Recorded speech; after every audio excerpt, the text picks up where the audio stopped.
Pandemic. By A.S. Geek 2012. Epilogue. On the long road ahead. Eileen dispensed what she hoped was the last meal before she could come out from behind the counter and have her own dinner. At least this time she had no one complain to her about the meager amounts of meat in their ration. She was tired of explaining just how damn expensive meat was. Not that anything was really cheap these days. Eileen glanced towards the door, where a National Guard soldier stood watch. He took the glance as an unspoken question and peeked out the door. "No more for now, Ms. McDermott." "Thanks," Eileen said in a tired voice. She removed her apron and quickly went about preparing her own meal, taken from the same rations as everyone else. Most of the staff tended to retreat to a room in the back to eat, but she preferred to stay with the others. She wanted to put a face on the people who came through here and not treat them as just random destitutes in search of a meal. As she looked around for a spot to sit, she felt like she had stepped into a history book. The Great Depression was just a footnote in history for her, and yet now she felt like she was living it. The media were loath to call it that, as not every area of the country was affected like this. This little place just on the outskirts of Pueblo, Colorado was considered one of the last bastions of humanity in the West. That was a bit of hyperbole to her, but not to the ones coming hat in hand for help. Eileen scanned the crowd for new faces. She knew most of their stories already. A good number of people who visited the relief center to her, a fancy term for soup kitchen, were former IT workers out of Denver and Colorado Springs. They either had no jobs or were forced to take low-paying manual labor work. Much of the tech sector in that part of the country had been forced to relocate to the East or West Coast, and the jobs had gone with them. With the economy in shambles, many didn't have the money to relocate. Eileen didn't profess to understand all the details about how the economy had crashed. Certainly it had to do with a significant chunk of Americans no longer in the labor force and no longer buying consumer goods. Some of the land that had been a focus for industry ranging from timber to tech were in pony hooves. This all came on the heels of an economy that had already been strained by the rampant absenteeism caused by the initial flu outbreak. Many services that had become thin during that time had yet to recover. Ponies no longer needing money had not helped, until the government started simply destroying money turned in by ponies. The sudden increase in circulating currency caused inflation to spike. The government had been going on and on about things getting better soon thanks to programs to help relocate both humans and ponies alike to better balance the land use and bring humans closer to businesses who were actually hiring, but the ponies' penchant for being friendly and accommodating only went so far. Some had started digging in their hooves and refused to be moved about further. For those ponies who sought integration into human society, it led to needless animosity towards them from humans. It didn't help the national mood that the numbers of ponies volunteering for rehumanization were depressingly low 2 months into the program. "Over here," Eileen heard a gruff voice say. She turned her head to see a barrel-chested man sitting at a table with 2 chairs. A smartphone sat on the table beside him, a bit of a rare commodity. Normally, she would advise him not to openly display such an expensive-looking gadget for fear of it being stolen, but the man gave off a vibe that said, "Don't mess with me unless you want your ass handed to you on a plate." He was the most neatly dressed of anyone there, the only thing breaking the illusion was the graying stubble on his face. He waved a beefy hand towards the empty chair across from him. Eileen headed over and sat down. "Thanks." The man extended his hand across the table. "John Barrows." Eileen accepted it. "Eileen McDermott." "Hey, yeah, I was right, I do know you," said John in a fairly heavy New York accent. "Weren't you the gal my guys caught trying to run the blockade into Lazy Pines?" Eileen hesitated. While all charges against her had been dropped in exchange for her being the guinea pig for the counterspell, she was still wary of discussing it. "Guess it depends on who wants to know." John chuckled. "No worries, I don't harbor any grudge about it. None of the other men did. Just doing their jobs." "You were with the police in Lazy Pines?" Eileen asked. "Police chief, in fact, he said with more than a hint of pride in his voice. Not anymore, of course, since the country went to shit. Eileen glanced at the National Guard soldier. I thought there would be a big call for law enforcement considering. John shook his head. Most of that's still being handled by the military. They say that martial law's not been in force for a while, but I'm just not seeing that. Yeah, I could go back to New York and maybe get something there, but nowhere near my former rank and salary. And the damn ponies certainly don't need me. Before you go off on any tirade, said Eileen in a cautious tone. I have family who are ponies, so I won't take too kindly to it. John waved a hand dismissively. Nah, I've done all the ranting I'll ever do about it. Besides, I got a sister who's a unicorn. Tried to drill it into her fool head to get rehumanized, but she went off and got marked instead. Got marked was meant to be a derogatory term for acquiring a cutie mark. My son is a unicorn. Unmarked, still. Sister and her husband and one of their daughters, the oldest, all marked. My mother's a pony, unmarked, but stubborn.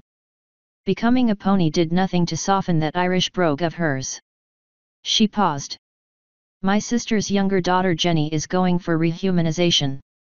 Well, hey, that's one bright spot, said John. What about your son? Think he might do it eventually? Eileen gave him a faint smile. Never sure with him. I've been exchanging letters with him since my cell phone died and the postal system isn't such crap anymore. John frowned. Can you believe that the postal service actually suggested they start hiring Pegasi to get them back into business sooner? Jesus. So much for having done all his ranting, Eileen thought ruefully. Why the hell not? Personally, I think the controversy over it is stupid. I think it would be better if some ponies did integrate back into society. Shit, I could think of a lot of things Pegasi alone could do, like make rain over forest fires. John rubbed his neck. I still think they're just treating this as some stupid lark. They'd all be better off as human again. Well, there's still time for that to happen, said Eileen, though she was no more hopeful than most. Yeah, but I'm just not seeing that happening. Here, look at this. He shoved his cell phone across the table and turned it around. Look at this video I was just watching a little while ago. Eileen set her meal aside and tapped the play icon. It was a news report where several ponies were interviewed about the push to have them rehumanized. Why the hell would I want to do that? One yellow and orange earth pony mare from Florida said. When I was human, I had lupus. I was in constant pain every day. Now not only am I healthy, I've got tons more strength than I ever had. Go back, said a purple and blue unicorn stallion from Phoenix. Why? So I can be homeless again?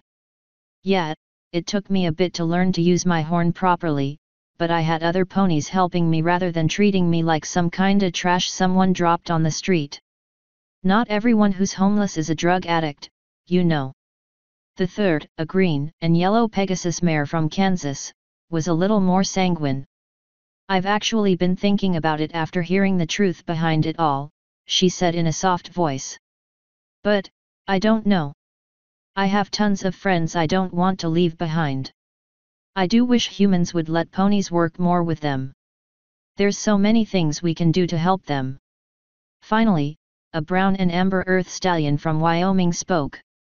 Rather than droning on and on and on about how I'm not supposed to be a pony, how about letting me help, hey? I've already done all I can for our pony community. Let me do something to help humans, okay? Eileen tapped the pause icon. Frankly, I think those last two kinda prove my point. Yeah, but it also shows there ain't gonna be droves of ponies wanting to be human again, and that's the only thing that will fix the country right now, John declared. Eileen knew what John really meant, that was the only thing that would bring back the old world. The old world was dead, and a new one was slowly if painfully rising in its place. Before Eileen could respond, she suddenly noticed that silence had descended on the shelter. She turned her head and spotted the visitor just inside the door. "Crap," Eileen muttered as she launched herself from her seat. "Eileen, you have a minute," said the earth pony stallion with a bright orange coat and dark red mane. Upon his haunches was a cutie mark shaped like a stream of water with steam rising from it. Around his neck was a silver pendant shaped like a crescent moon. Eileen rushed through the shelter and herded the earth pony outside. "God damn it, Fire, I told you to come in through the staff entrance." Eileen growled through clenched teeth. "I'm sorry," said Fire Springs, his ears drooping. "But no one was there when I looked." Eileen sighed. "Okay, I'm sorry I got upset with you. I just didn't want to give the soldier in there something to do.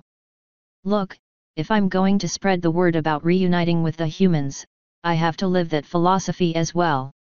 Eileen tended to enjoy working with ponies, and she liked that some of them really did want to help, but those like Fire taxed her patience. He was a Lunite, a sector of the pony population that looked towards the equestrian Princess Luna as a spiritual leader. Some of the night ponies whom Luna had contacted to modify Sunset's vision had become so enthused with her that they included her in the vision. The Lunites were not the only such movement among the transformed. Without Sunset's guiding influence, and being encouraged to think for themselves, ponies were coming up with various belief systems around what had happened. Another group had been dubbed the New Equestrians, who believed ponies should live as they do in Equestria. A similar group were the Harmonists, who believed fervently in the 5 pillars of their faith: honesty, loyalty, kindness, generosity, and laughter. Then there was the tiny contingent that Eileen frankly hoped stayed tiny, the Shimmerists. To them, Sunset was both savior and martyr. What was common to many of them, however, was their belief that they needed to stay ponies, and in turn came a need to rename themselves as Fire had done. Even Laura was going around as Sunrise Storm. "What is it you came to see me about?" asked Eileen. "I just wanted to let you know that some earth ponies up north are willing to try raising more chickens to help augment the meat supply," said Fire. "Right now, they've been raising them only for their eggs. Doesn't that offend your pony sensitivities to be sending animals for slaughter?" "Not really.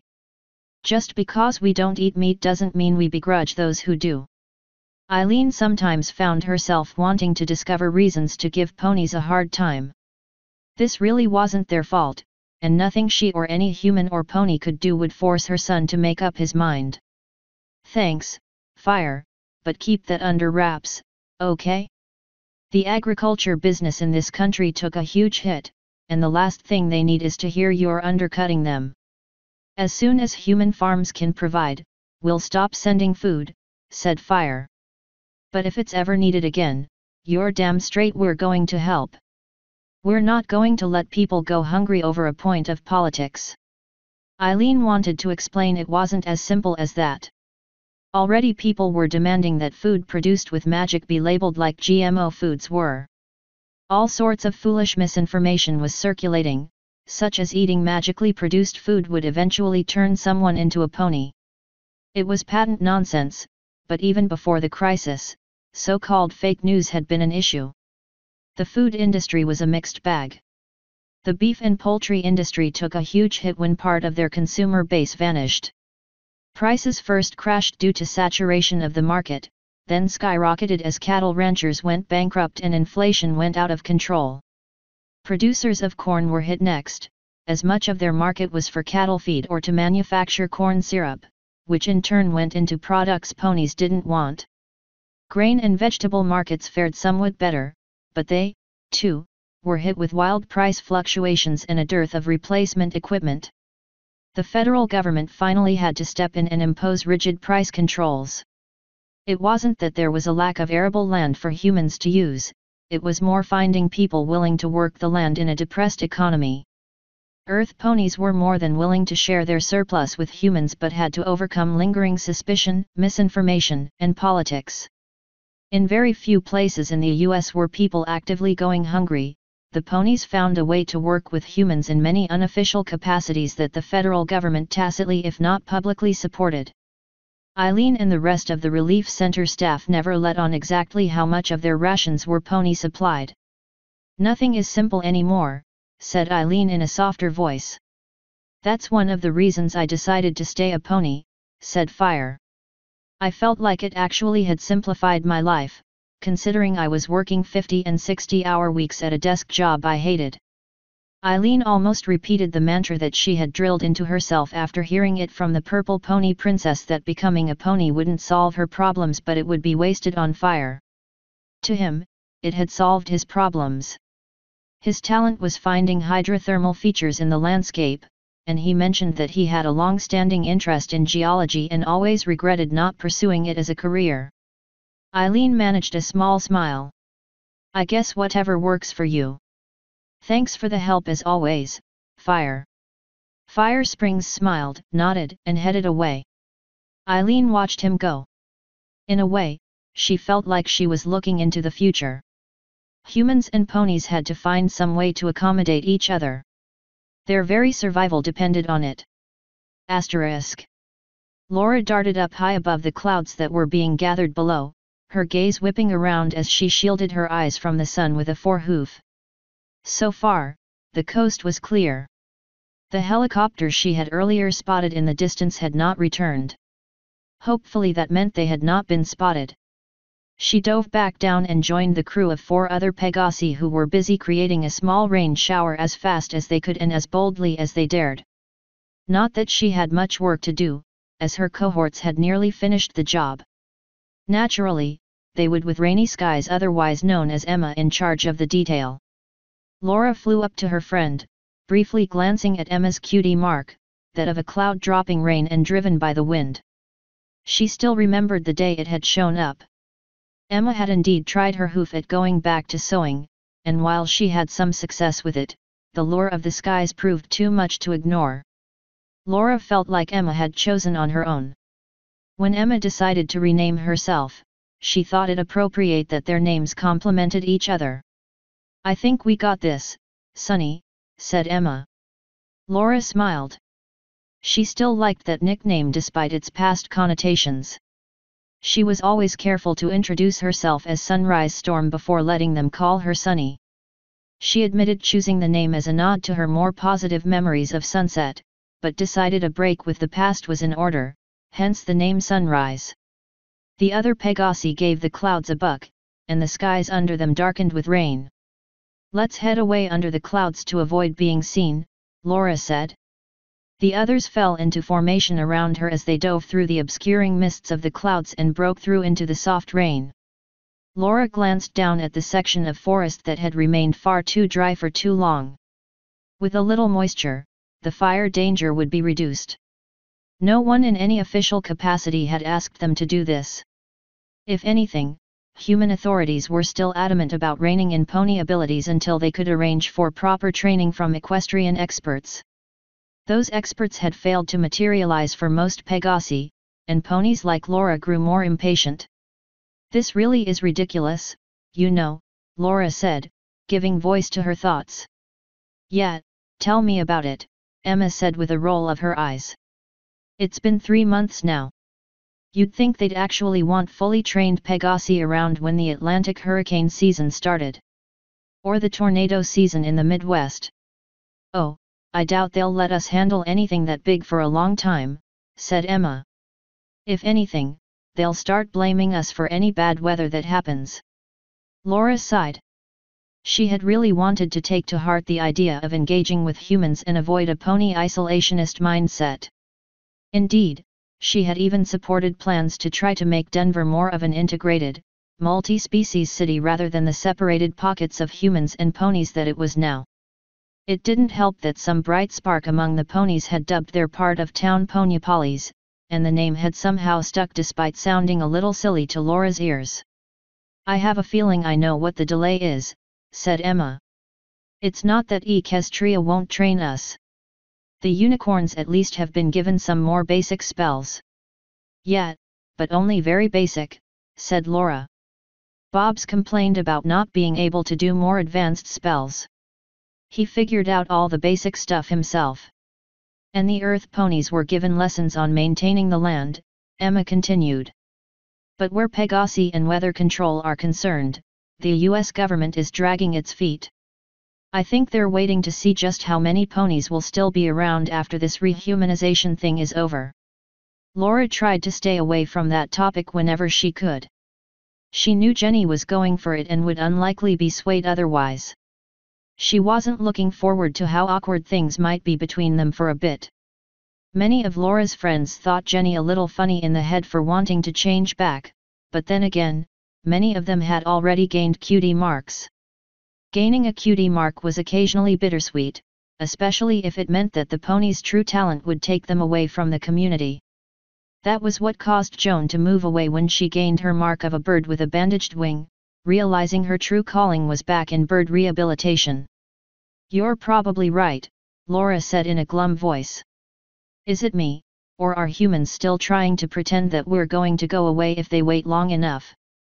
Is that what finally made you agree to do stuff like this?" Laura had begged off using Pegasus abilities to do anything outside of maintaining the weather in their own communities. She had wanted to hold to being respectful of the fact that they shared this world with humans. Yet she realized that many of these delays indirectly hindered themselves. With so much of the forested lands of the West in pony hooves, whether by sanction of the US government or not, a wildfire here could be more devastating to ponies than humans. "Sort of," said Laura. "More that not all humans are of that mindset. Here, I'll show you what I mean." She directed her contingent out from under the rain shower and towards a small building at the end of a winding dirt road. A human male in a ranger's uniform waved at them. Laura led her cohorts into the clearing and landed. "We took care of some of those dry spots like you asked." The man smiled as he advanced. His uniform looked a little worse for wear. He was technically a volunteer now, as US government infrastructure had not recovered enough to pay the man a steady wage. "Thank you kindly for that," he said in a slightly raspy voice. "You sound better," Laura said with a smile. "Finally shaking off that cold." "Seems like it." Emma nudged Laura with a wing. "You hadn't told me there was a human living out here. Or that he asked you to do this." "I've only known him for a few weeks," said Laura. "I've been trying to find more like him, people who actually want us to work with them." The ranger nudged his hat back. "Sonny here's been a big help. Granted, I don't have any official authority right now, but I felt I had to do something." "What makes you stay here?" Emma asked. "This is my job, my life," said the ranger. "I'm not going to give it up. Hell, if I were a pony, I'd have a cutie mark by now." Laura turned to her friends. "This is what we have to do, every pony. We all have to find more people like him. We have to show humans we can work with them and that they don't have to be afraid of us." "But that's dangerous, isn't it?" Emma said. "You've heard the same stories I have about all those survivalists holed up in the mountains. Some pony has to take that first step. If we don't, who will? I just want us to be safe and happy. I finally feel like I've gotten to that point in my life. I guess I didn't want to spoil it. I'm not saying we have to. We just need to expand our horizons a bit." The ranger stepped up. "If it helps any, I can't believe I'm the only human who feels like they can live with ponies instead of apart from them. I'll bet anything that there are people actively preaching that message." Laura turned towards him. "There has to be. What a lot of ponies don't realize is that there are still far more humans on this world than ponies. Our future depends on them." "I'm not sure I like that idea," Emma said. "It's the truth nonetheless," said Laura. "And the sooner we realize that, the better. Becoming ponies didn't solve all our problems, it just shifted the challenges that face us." Emma slowly nodded, as did her cohorts. "I guess you're right." Laura managed a smile. It was a small victory, but a victory nonetheless. Perhaps things were not moving as fast as she would like, but some pony had to move things along. She could only hope that others were trying to move things along as well. *. Father Lyle Donovan climbed up into the pulpit and looked out over the congregation who had gathered for Sunday Mass. The Gospel reading had just been concluded, and this was one of his favorite parts of the ceremony, the sermon. It was not that he liked lecturing to people. He tried to use this time to put his faith into his own words, but with the added challenge of not calling on too many religious invocations. He didn't want his sermons to devolve into "do this because God told you to." It also gave him a chance to look at his congregation and assess their well-being. He was glad to be pastor of a small church. With the roomy, big city churches, he could barely see anyone's face past halfway down the pews. He was happy to see Mrs. Johnson's dress looking a little less threadbare. Goods delivered from outside were few and expensive, and people had to make do with what they had. Some had left Carbondale to follow the movement of jobs out of town, but too many people here had strong connections to the area and decided to stay and tough it out until things got better. He noticed Ms. Kelsey sitting in the pew next to Mrs. Johnson, a needle and thread cutie mark gracing the unicorn mare's haunches. He hoped that meant she was the one who helped patch Mrs. Johnson's dress. Only just last week, they had sat on opposite sides of the church from one another. The entire congregation was a mix of human and pony. In many cases, the ponies sat apart, but over the course of the last few Sundays, like Ms. Kelsey and Mrs. Johnson, he was seeing more mingling. Ponies still tended to remain apart from humans, with ponies living in communities outside of town and humans inside. Thanks to the efforts of Father Donovan with help from the other churches in town, they had managed to urge both sides to come together more often. It helped that some of the ponies were eager to do so, especially those who wanted to return to their religious faith. The church was not as full as during the ETS crisis, but certainly more so than it had been pre-crisis. He hoped that was a trend that would continue, not so much so he could count on more devout Catholics, but because the church was a means by which they could come together as one people. Yet he, of all of them, could understand the calling the ponies felt they had. His horn glowed, and he neatened the arrangement of sermon notes before him. He brushed a few strands of gray-streaked white mane hair from his blue eyes with the back of a brownish-red furred hoof. "My fellow beings in Christ," he said in the same gentle voice that still seemed very appropriate coming from the unicorn pony priest as it had from the human who once presided over the Mass. "Recent events have tested us in our faith in ways that we never had dreamed possible." That was certainly true for Lyle himself. Once he became fully pony and realized much of his congregation would be as well, he decided that he would best serve them as one of them. He acquired his cutie mark soon after, that of a Christian cross superimposed on a Eucharist host. He felt it was a reaffirmation of his faith, a sign that he had indeed taken up his true calling. "But I don't mean faith in God," said Lyle. "I speak of faith in ourselves. It is almost too easy to look for God for help compared to reaching out to others, especially given how different and strange our neighbors may seem." Mrs. Johnson and Ms. Kelsey exchanged a glance and smiled at one another. It was then Lyle noticed the pendant around Ms. Kelsey's neck depicting the Virgin Mary. Several other ponies sported similar pendants. A few weeks prior, word had come down to the Carbondale ponies that the mare in the initial vision was believed by some to be an image of Mary, and that belief had taken off among some of the Catholic ponies in the area. "I overheard a comment the other day. The comment was, 'I don't even recognize the world I live in anymore.'" More than a few people, human and pony alike, nodded their heads. "Some years ago, before settling in Carbondale, I volunteered for relief efforts in New Orleans in the wake of Hurricane Katrina," Lyle continued. "I heard a comment very similar to that from one of the residents. It indeed seemed like the world as he knew it had come to an end. His home, his entire neighborhood, places he had known for many years were all gone and never to return." A few of his human congregation looked uneasy. They had relatives who were still ponies, and they likely had argued with them time and time again about rehumanization to little effect. Since then, his neighborhood has been rebuilt and is thriving again. It's not the same neighborhood. It's not the same world. It's not his world anymore. Yet all was not lost for this man. My friends and I encouraged him to move somewhere else, somewhere he could make his world. No, it was never the same as the old, but he adapted to it enough to make his life fulfilling again. A glow from his horn, and he quickly switched to the next page of his notes. The same challenge is before us, my friends, Lyle continued. Yet we do not have the luxury of moving someplace else, of making someplace else our world. We could argue whether what has befallen us is the work of God or the work of the devil, but the end result is the same. We have a new world before us, and we have to make that world our own. Lyle noticed a man wearing a cowboy hat sitting in the back row. Lyle could not remember whether the man had been there from the start of the service. Lyle knew him only as Mark, and that he had been very adamant about not going to mass run by a pony preacher. Even now he still wore a sour expression as he listened.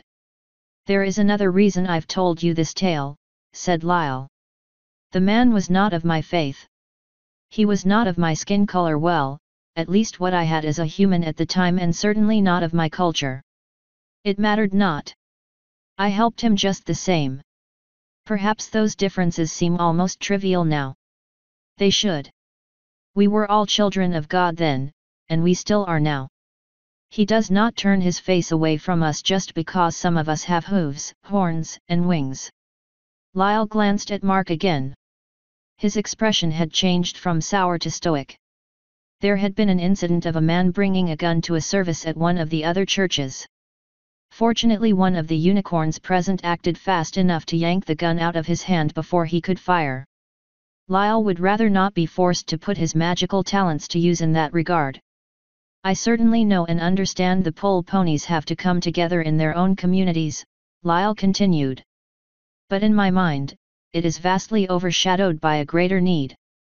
We cannot have two separate worlds. It will never work. We need to stop thinking in terms of humans and ponies and think in terms of beings united not just in Christ, but for our own common cause. Until someone invents a better term, we must expand the term humanity to encompass all of us. If we do any less, we do so at our own peril." So perhaps this sermon had turned a little more lecture-y than his usual fare. He felt it necessary. Sometimes, it was best to point out the elephant in the room. That he left much of his congregation with thoughtful looks was encouraging. He presided over the rest of the Mass, once more glad that a guiding hand or perhaps hoof had made him a unicorn.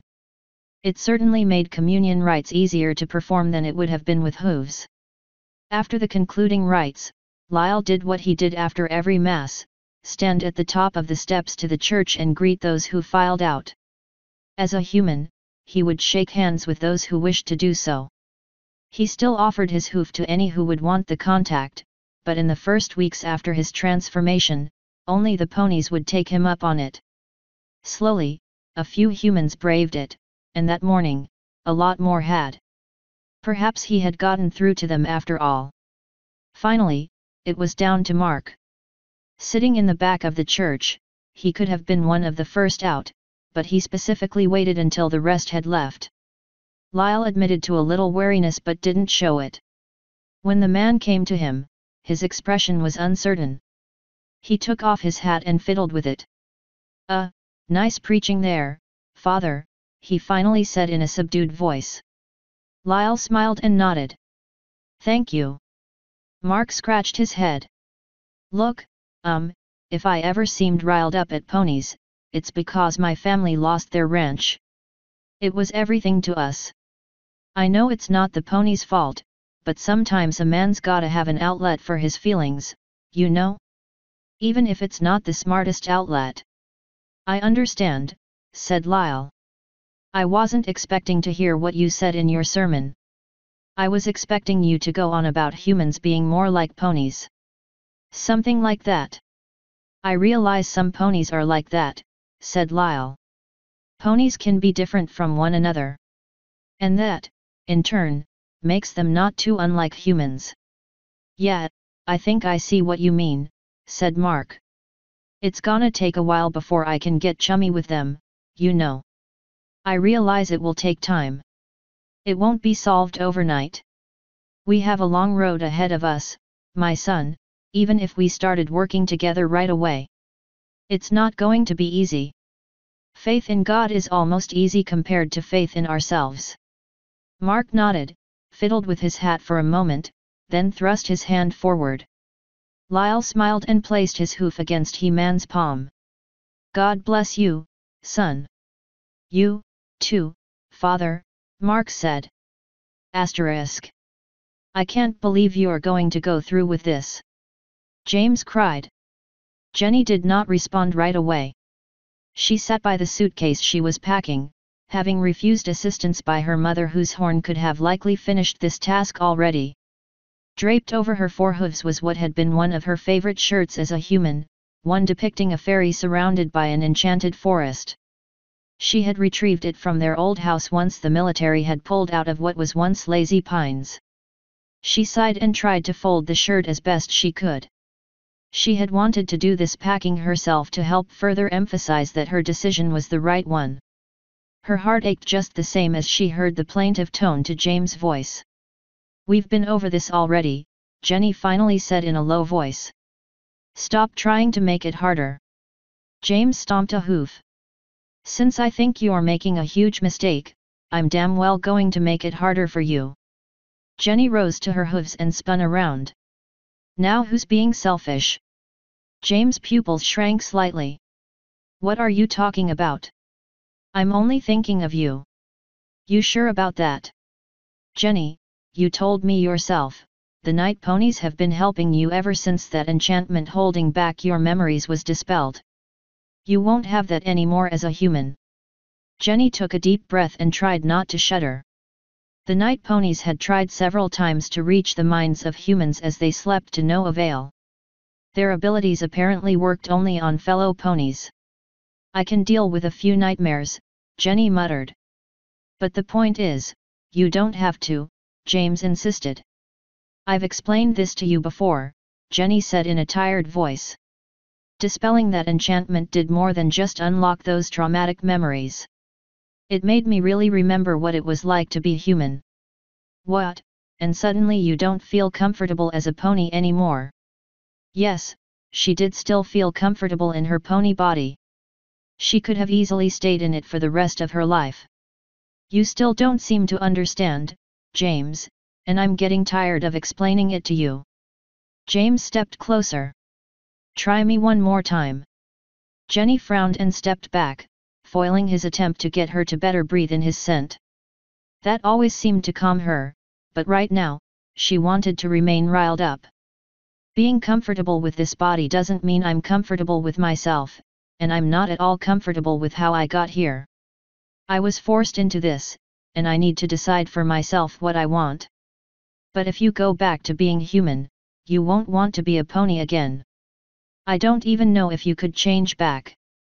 The point is not to change back. Again, you're not getting it.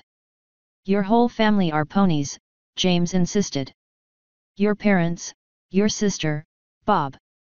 Bob simply hasn't decided yet. Oh, come on. He says that, and then he comes up with yet another new spell every week. I'm telling you, he's going to stay pony. Don't go thinking you know his mind any more than you know mine, Jenny declared. And I'll have you know that my family supports my decision. Why the hell can't you? Jenny had not realized she had started yelling until the silence that ensued seemed so stark, James staring at her with glistening eyes and one forehoof raised as if feeling the need to bolt. He finally set it down and said in a quavering voice. Because I'm in love with you, Jenny. Jenny's pupils shrank to near pinpricks. What? James swallowed and looked away. I am sorry, maybe I should have told you earlier, maybe it would have mattered. Jenny felt her throat tighten. She realized she should have seen this coming. Even back before the rehumanization drive started, she suspected his feelings for her ran deeper than she had wanted to believe. How are we supposed to pursue any sort of relationship if you become human? James demanded in a shaky voice. You'll be in a completely different world than me. Despite all the push to get ponies to interact with humans more, there were still those like James and his family who would prefer to remain in their own little pony world. They saw nothing wrong with pretending that only other ponies mattered in their immediate lives. She sometimes wanted to remind him that the first settlement, now going under the unofficial name of Pony Hope until the US government formally recognized it, had a devil of a time remaining where they were. They had become briefly embroiled in a dispute with humans over water rights, a contentious topic in Colorado even in the best of times. The federal government had stepped in with temporary solutions while they helped rewrite the laws, but so far no one was satisfied. Yet this was all a distraction, an easy way for Jenny to refuse to deal with the problem. She could chastise herself for not dealing with this sooner, or even blame him for not revealing his feelings to her sooner, but that would be just avoiding the issue as well. Jenny took a deep breath. "James, I'm sorry," she said in a much softer voice. "I like you. I really do. But I just never felt that way about you." James gave her a hurt look, and his eyes still glistened, but thankfully he managed not to tear up. "I guess maybe I should have seen that," he said in a low voice. "I like you as a friend," said Jenny. "You're a very good friend. You listen to me when I have to rant. You don't judge me when I tell you how I feel." James considered. "If you delayed your decision to rehumanize, maybe it won't change anything." James lowered his gaze, his ears drooping. "It won't be fair to you," said Jenny. "And it won't be fair to other girls who are interested in you." James lifted his eyes and tilted his head. "What other girls?" Better not mention their names, but I have seen some making eyes at you." James swished his tail. "But I don't want any pony else." "I know, but you can't have the one you do want." "But, well, wait, maybe we could make it work even if you're a human." "James, stop it," Jenny said. "After I rehumanize, I'm not likely going to be living here anymore. I'm not sure exactly where I will go at first, but I have to be among my own kind for a while. Certainly I'm going to visit often." She paused. "After all, it will play into what I'm thinking of doing with my life as a human." "And what's that?" "Help improve relations between humans and ponies." James looked confused.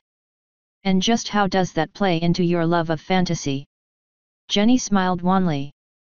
Having the complete story of her past laid out to her had not changed the fact that she still longed for her fantasies.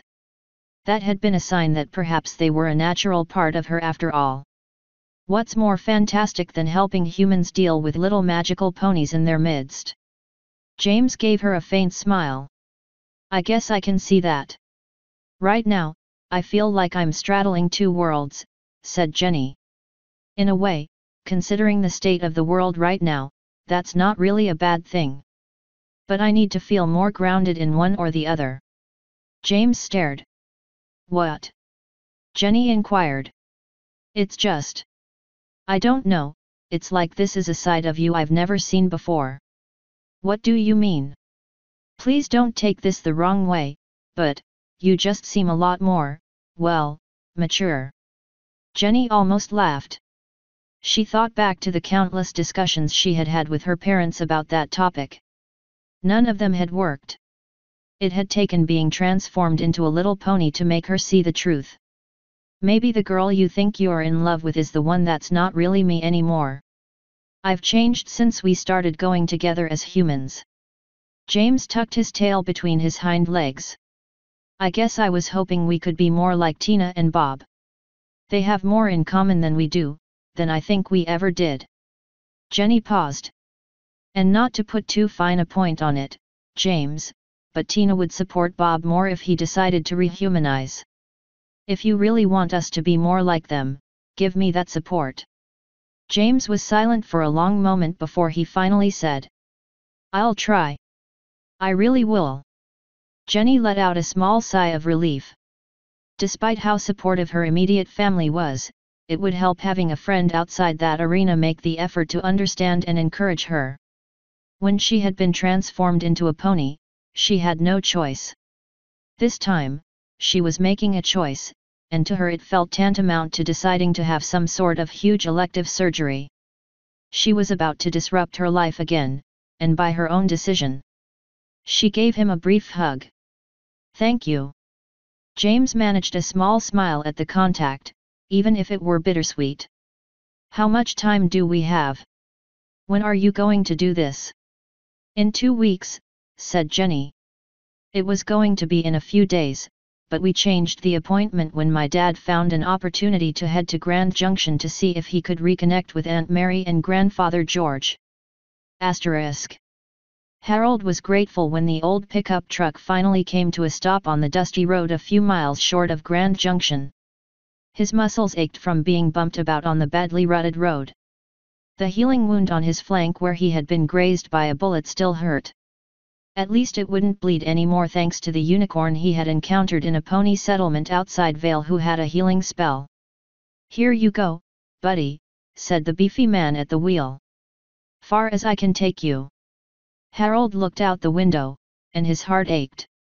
He had not seen this place in years, and yet it seemed like it hadn't changed from that day he thought he had left it for the last time. "Thanks," he murmured as he fumbled for the door lock and pushed open the door. He jumped to the ground with a loud clop of hooves, kicking up more dust. He reached up and slammed the door of the pickup shut, and the driver tipped his hat before heading off. Harold shook himself vigorously until his coat looked less dulled by the dust, better revealing the stalks of grain that served as his cutie mark. It still left his mane looking a bit worse for wear, but that was to be expected considering this trip took him almost a week. Even if he had been able to count more on the generosity of humans willing to give him a lift, it belied the problem of the roads themselves. Most interstate roads in the western states wound through mountains, and the most common hazard were rock slides. I-70 alone was subjected to several during the course of a year, requiring men and equipment to clear, both of which were in short supply. It was worst in the spring and early summer with both the constant freeze-thaw cycles and the runoff from the melting snow, which was just when ETS and the immediate aftermath occurred. The Army Corps of Engineers had been assigned to clean up the worst of it until they were pulled off onto building relief centers. Only recently were ponies trying to pitch in to help. Even where the roads had been cleared, the damage left behind had not been fixed yet in many areas. Ponies could clear big rocks, but not lay new asphalt or concrete.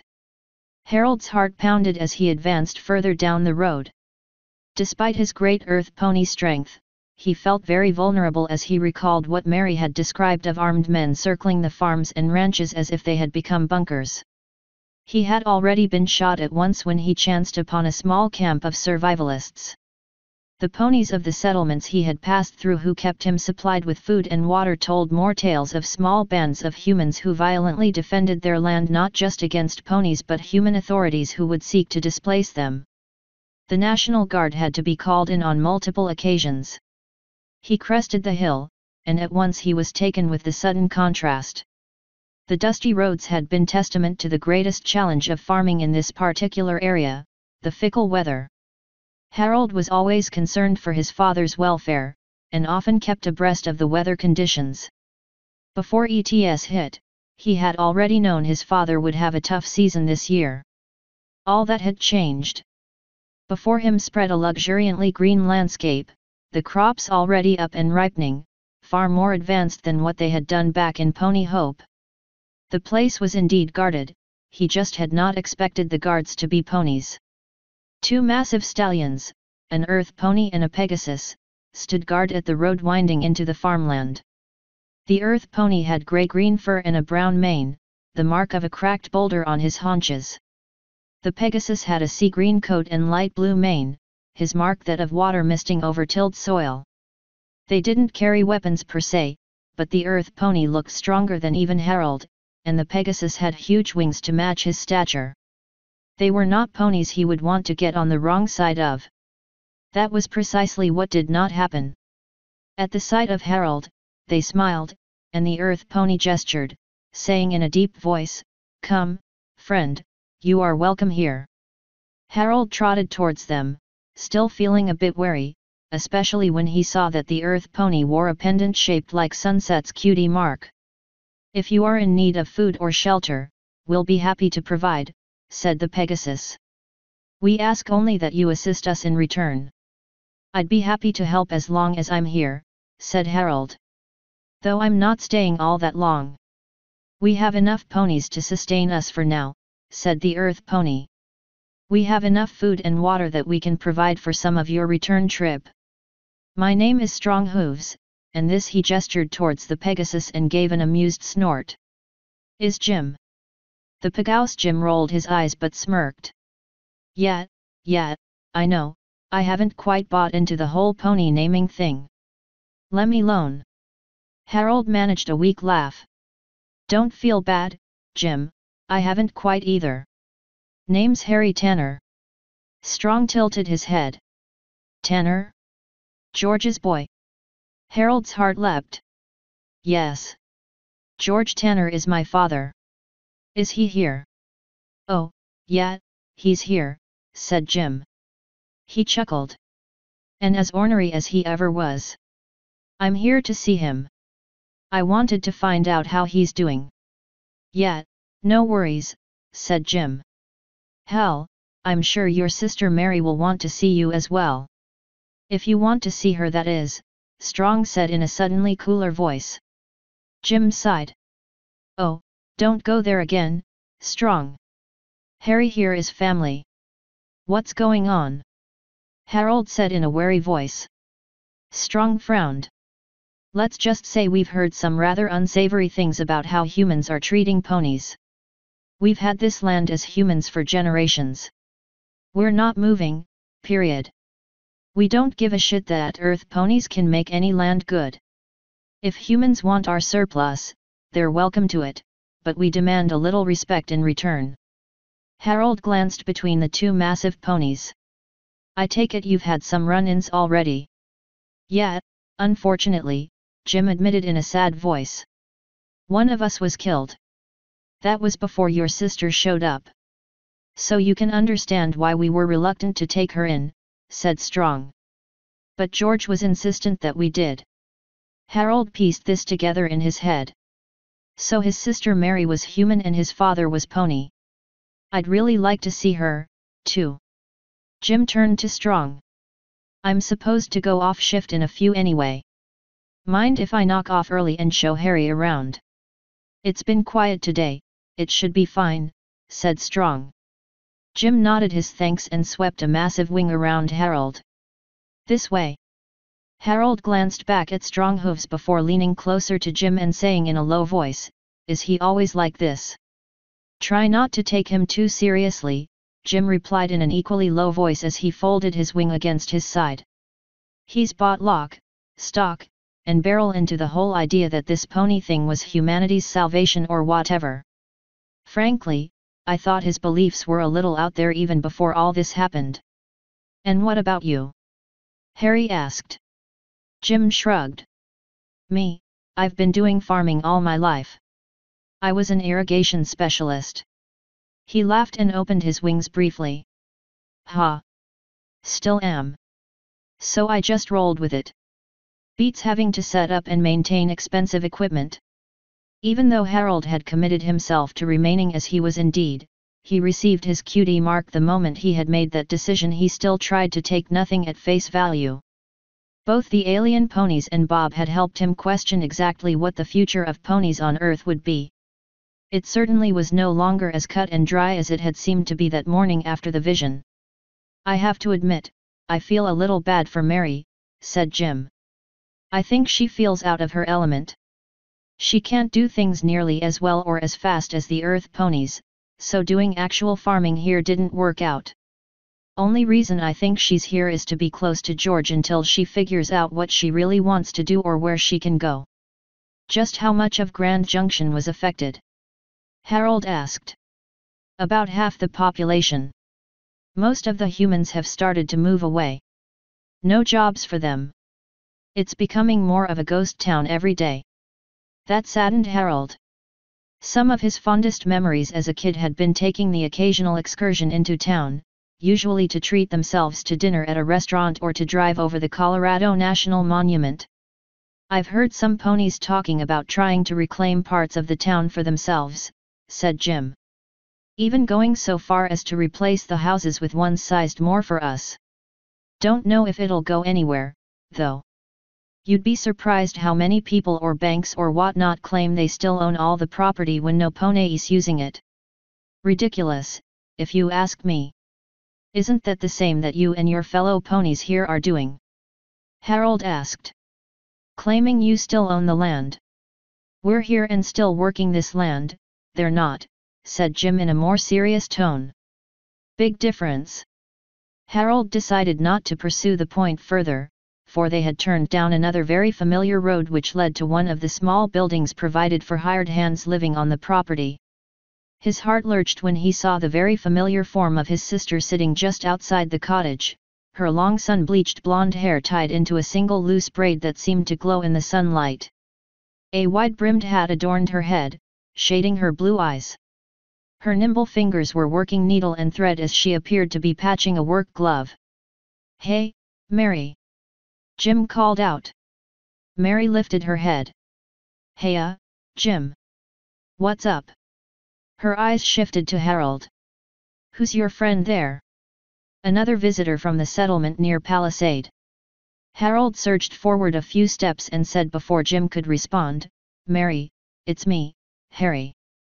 Mary's fingers stumbled in her shock, and she uttered a muted ouch. As she stuck herself with the needle, she bolted to her feet. "Holy shit, lil bro, is that you?" Before Harold could respond, she closed the distance, crouched, and pulled him into a massive hug. "Mary, wait, I haven't had a bath in a while," Harold said, though his voice quavered with both excitement and relief. "I don't care, Harry," Mary said in a shaky voice. "I'm just glad you're okay. I could say the same for you. You never got ETS? Last time I talked to you, you had the start of the flu." Mary broke off the embrace, smiling, her eyes glistening. "My flu took long enough to resolve itself that I got hit with that wall of light they said was the cure. So it never happened to me. But it sounds like Dad didn't avoid it." Mary rolled her eyes. "That old goat wound up keeping from me the fact that he was coming down with the flu ahead of me. He's just too damn good at pretending he's not sick. So he got there first and started transforming." Harold paused as he worked out the math in his head. But he couldn't have been more than partially transformed when the cure was distributed. Couldn't he have had it reversed? "Harry, the brutal facts are that they couldn't get everywhere all at once," said Mary. "They had to pick and choose where they could get the most benefit until they got rid of the remaining transformation magic. Deep here in Pony Country was not one of them. By the time they did drain that magic, he was fully pony. Besides, he was loath to go to a doctor in the best of times, and that really didn't change." She smirked slightly. "Though maybe this was good for him in the end. It softened him up just a bit. Not much, mind you. Do you think he'll want to see me?" Harold asked. "I honestly don't know. He's, avoided the topic whenever I brought it up." Harold's ears drooped. "I came all this way, I can't just go back now. I have to see him." Mary grinned and ruffled Harold's mane. "I never said you shouldn't. Do you want me to come with you?" "No, I want to do this alone." Harold turned to Jim. "That includes you as well." "Hey, no worries," said Jim. "If Mary vouches for you, that's good enough for me. I trust you know the way." Harold turned away from them. "Certainly. This place hasn't really changed, ponies or no." It didn't take long for Harold to wish he had taken Mary up on her offer. Everything was indeed so familiar that it tugged at his heart and threatened to make him tear up. He had not seen this place ever since his final row with his father. It had been a bitter association, one of the reasons he had never gone back. Despite having looked at the vision in a new light, one thing was indeed clear: he had not been honest with George behind his reasons for leaving the farm. His only excuse was that he had not been honest with himself, either. He trotted along the narrow road that ran alongside his father's property. The next break in the fence would be where the feed trucks came in delivering grain for the chickens. He could easily jump the fence, but he wanted to respect his father's property. Memories clouded his thoughts, of a little kid running along the fence, seeing how fast he could make it from one corner of the property to the other. He'd race his friends, and almost always beat them. They'd pretend to be soldiers, and the dirt road was a critical location behind enemy lines that they had to take. Or it would be cops and robbers, except everyone wanted to be a robber, so they were a gang on the run from the law. "Hey, stranger!" Harold was so startled by the voice that he nearly stumbled as he whirled around, and his breath caught.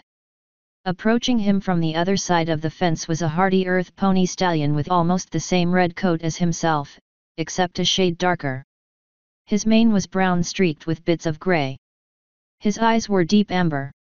On his haunches was a cutie mark of a hoe and a shovel crossed over one another. If Harold had not heard the voice, somehow he would have known that was his father. His throat closed up too tight to speak at first. "Looking for work?" said George Tanner as he stopped at the fence. "I could use a few more hooves to work the flood ditches." "Humph. Those fancy-winged Pegasi say they can put the rain anywhere I damn well want, but nothing beats being prepared." He trailed off.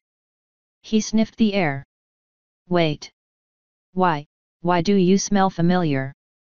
"Dad, it's me," Harry blurted. George's pupil shrank, and he backed up a half step, his mouth dropping open.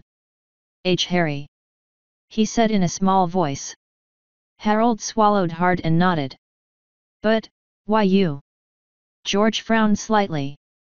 "You have a lot of nerve coming back here now after all this.